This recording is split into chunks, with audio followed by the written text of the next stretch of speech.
बिस्मिल्लाहिर्रहमानिर्रहीम, अस्सलाम वालेकुम। जिस तरह से मौजूदा हुकूमत के पोल खुल रहे हैं, जिस तरह शरीफ खानदान के पोल खुल रहे हैं, खास तौर पर अता तारड़ के हवाले से जो कुछ बता दिया शाहिद खान अब्बासी ने, वो तो कमाल ही हो गया है। शाहिद खान अब्बासी चूंकि नून लीग के साथ रहे हैं, शरीफ खानदान के साथ रहे हैं, उनको बड़े अच्छे तरीके से समझते हैं।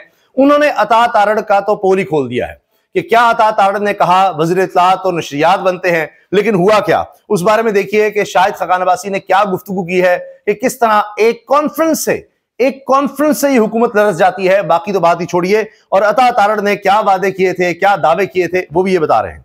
कोई तो आदमी नहीं है, कोई मजिस्ट्रेट नहीं है, कोई डीसी नहीं है, एसी नहीं है, तो गाड़ी में बैठे तो पता नहीं है, लेकिन यहाँ कोई ये बताने वाला नहीं है। एक होटल है सुप्रीम कोर्ट की मलकियत है, उसमें कल कॉन्फ्रेंस हुई है, यहाँ तो किसी कोई इंतजार नहीं हुआ, कोई पाकिस्तान के खिलाफ बात हुई, पाकिस्तान की की बात हुई है, कानून की बारदस्ती की बात हुई है, पाकिस्तान की मुश्किलात की बात हुई है, नौजवानों की बात हुई है, मीडिया की बात हुई है, आजादी की बात हुई है। आज ये हालत आपकी पाकिस्तान के खिलाफ कोई बात नहीं हुई, सवाल ही पैदा नहीं होता। आइन कानून की बात हुई है, लेकिन आप देख लें आपके सामने हालत है, यहाँ कोई मजिस्ट्रेट नहीं पता छुपा बैठा हो या कहीं हो, यहाँ तो कोई कॉन्फ्रेंस नहीं होती, जारी जो है आपके सामने है। इतने गिर गए हैं कि हम बंद कमरे में भी बात नहीं करने देंगे, ये आज हुकूमत का फैसला है।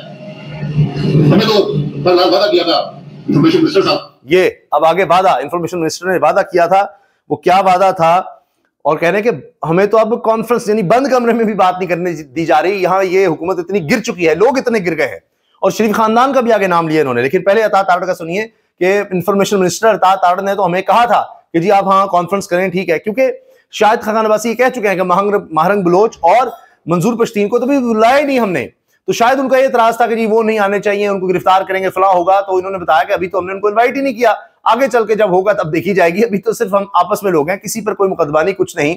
फिर दफा 144 की बात भी आगे आती है कि कमरे के अंदर दफा 144 कैसे लग सकती है, वो तो बाहर होता है कि आप निकल नहीं सकते 4 से ज्यादा लोग।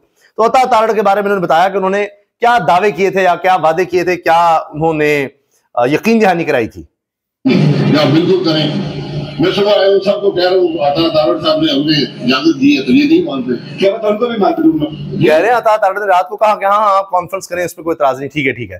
कहते हैं आज मैं आगे इनको सबको बता रहा हूँ कि वज़ीर इत्तलाआत अता तारड़ फॉर्म 47 वाले उन्होंने इजाजत दी हुई है, तो ये कोई भी नहीं मान रहे हैं भाई, उनकी तो कोई कांस्टेबल भी नहीं मानता। फिर कहते हैं जी चीफ जस्टिस को ये क्यों कहा कि इसकी औकात एक चपरासी से भी कम है या एक चपरासी जितनी भी नहीं है। उनको तो कुछ मालूम नहीं है, इस हुकूमत का मसला ही है, मुनासिब कुछ कहता है, एक वजीर कुछ कहता है, दूसरा कुछ कहता है, उनको कुछ पता नहीं, मुल्क आज से चलता नहीं है। सिर्फ ये बेचारे आप ये खड़े हुए हैं, ना को हकीकत से पूछे किसके साथ, हुकूमत के साथ ये नहीं है, लोग ही कर रहे हैं। कह रहे हैं हुकूमत को कुछ पता ही नहीं है, ये लोग जो यहाँ खड़े हैं इनसे पूछ रहे हैं, ये हुकूमत के साथ नहीं है, ये बेचारे नौकरी कर रहे हैं, दिल से किसके साथ है इनसे पूछ रहे हैं, दिल से भी इमरान खान के साथ होंगे। तो ये कह रहे हैं कि इस हुकूमत में किसी को कुछ पता ही नहीं है, किस तरह हुकूमत चल रही है, क्या हो रहा है। आप देख लीजिए, जिससे कोई सवाल करो, कोई किसी के पास कोई जवाब नहीं। हुकुम आएगा डंडे भी मार देंगे, वैसे इनको भी नहीं पता, इनको किसी ने पूछा नहीं, उनको पूछा भी नहीं। अरे हुकुम आएगा तो डंडे भी मार देंगे ये, और इनको किसी ने क्या पूछना है, इनको क्या पता। हुकुम आएगा उसको पूरा करना, लेकिन दिल में मैं भी जानता हूं किसकी बात है। उस सिंध से आए हैं और हम हैदराबाद से आए हैं, तो हमने ये सोचा कि हम अपने हुकूमत इस्लामाबाद जाएंगे, तो वहां पर जो ये कह रहे हैं कि भाई हमने जमहूरियत की हुक्मरानी कायम की हुई है, तो हम एक बंद कमरे में जाकर एक कॉन्फ्रेंस में बैठेंगे, लेकिन हम सुबह 8 बजे से यहाँ पर करेंगे। कह रहे हम तो सिंध से आए हैं, हमारा ख्याल था कॉन्फ्रेंस में जाकर बैठेंगे, हमारा अपना विफाकी दारुल हुकूमत है, इस्लामाबाद है, हमारा अपना शहर है, सिंध से हम आए हैं, तो ये तो सुबह से आए हुए अंदर नहीं जाने दे रहे। हाल ये है कि देखिए नकाब करना पड़ जाता है कि कहीं हम नजर ना आ जाए। ये है पुलिस बेचारी की हालत कि मुंह भी नहीं दिखा सकते किसी को। वैसे हुकूमत का भी हाल है ये, वैसे किसी को मुंह नहीं दिखा सकते, लेकिन जब शर्म ना हो तो फिर जो भी करते रहे आप। इवेंट ये है कि आज इस मुल्क का हुक्मरान मोहम्मद शहबाज शरीफ, अब ये सुनिएगा जो शहबाज शरीफ ने बात की है ना, उफ, कह रहे हैं कि आज हालत यह है कि इस मुल्क का हुक्मरान शहबाज शरीफ खड़ा होता इमरान खान के इसी किस्म के मामला में, आज वो पुलिस के हुक्म देता है कि इनको अंदर मत कॉन्फ्रेंस करना है। ये आज हकीकत है, हमें इक़्तिदार इतना पसंद आ गया, कह रहे हैं इनको हमें इक़्तिदार शरीफ खानदान को इक़्तिदार इतना पसंद आ गया कि आज ये उस तरफ खड़े हैं, पहले मेरे साथ खड़े होते थे इमरान खान के खिलाफ, आज ये खुद सब कुछ बंद करवा रहे हैं। हर असूल कुर्बान करने को तैयार है। हमारा कोई असूल नहीं है, हमारा कोई ज़मीर नहीं है, हमें सब इक़्तिदार चाहिए। ये आज मोहम्मद शहबाज शरीफ को फैसले। सर मेरा आखिरी सवाल आपसे कि ये जो जंग है ये कह रहे हैं कोई उसूल नहीं, कोई इक़्तिदार नहीं, हमारा बस सिर्फ इक़्तिदार, कोई उसूल, कोई कायदा, कोई और कुछ नहीं, बस इक़्तिदार इक़्तिदार इक़्तिदार, ये है जी। और क्या कहा गया, यहाँ इंतजामिया का कोई आदमी नहीं है, जो खड़े हैं वो अपनी नौकरी कर रहे हैं, वो भी हुक्म के पाबंद हैं, लेकिन अंदर से किसी और के साथ है। ये हुकूमत इनसे चल नहीं रही, बंद कमरे में इजलास से भी खौफजदा हैं ये लोग। ये साबिक़ वज़ीर-ए-आज़म अपना नून लीग का ये कह रहा है। अच्छा, इसके बाद हामिद रज़ा साहब ने तो बात ही खत्म कर दी, कहते साढ़े पैसे वापस करो। 2 दिन के लिए हमने बुक करवाया था, होटल वालों को कह रहे हैं कि जी हमारे पैसे वापस करो, नहीं तो हम असेंबली में भी मामला उठाएंगे, क्या आप यहाँ पर बात नहीं करने देते। फिर जो सिंध से आए थे, सिंध से आए रहनुमा गुलजार सुमरो ने कहा मीडिया टॉक में कि बंद कमरे में भी दफा 144 लगती है, यहाँ वकला बैठे हैं, कोई खुदा का खौफ करे, कभी आज तक ऐसा हुआ है। फिर साकिब बशीर साहब सीनियर सहाफ़ी हैं, कोर्ट रिपोर्टिंग का बड़ा नाम है और सहाफ़ियों को रिप्रेजेंट कर चुके हैं बॉडी में, सहाफ़ती तंजीम में। ये कहते हैं जी इमरान खान के तमाम केसेस का ट्रायल रोक दिया गया है, ये गैर मामूली हरकत देखने में आ रही है।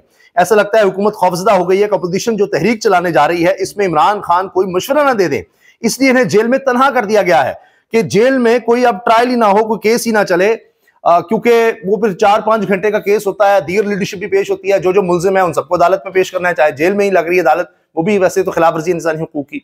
तो वहां इमरान खान से उनकी बात हो जाती है, गुफ्तगू हो जाती है, तो वो कोई खत बाहर आ जाता है, कोई और चीज हो जाती है, तो फैमिली से तो आधे घंटे की मुलाकात होती है, तो ज्यादा चीजें नहीं आ सकेंगी। इमरान खान को ज़हनी तौर पर टॉर्चर किया जाए और कोई बात ना आए, कोई डायरेक्शन ना दे, ये अपोजिशन का जो लाइन्स इतना इकट्ठ बन गया है, इसी से इनकी टांगे कांप गई हैं, खौफजदा हो गए हैं, परेशान हैं। अवाम साथ हो तो फिर होता यह है कि इमरान खान कहता था आए जी फजल रहमान साहब धरना देना चाहते हैं, आए, सीडीए की ड्यूटी लगा दी, भाई इनको टेंट दो, बारिश हो गई है, कोई मसला है पानी का, वो करो। अच्छा, फिर लॉन्ग मार्च हो रहे थे महंगाई के खिलाफ, मरियम साहब आ रही हैं, बिलावल आ रहे हैं जी, आओ आओ। आज जितनी महंगाई है उस पर फिर बेशर्मी के जी हमने महंगाई कंट्रोल कर दिया है, कहां उस वक्त 3 साल पहले कीमतें थी, कहां आज हैं।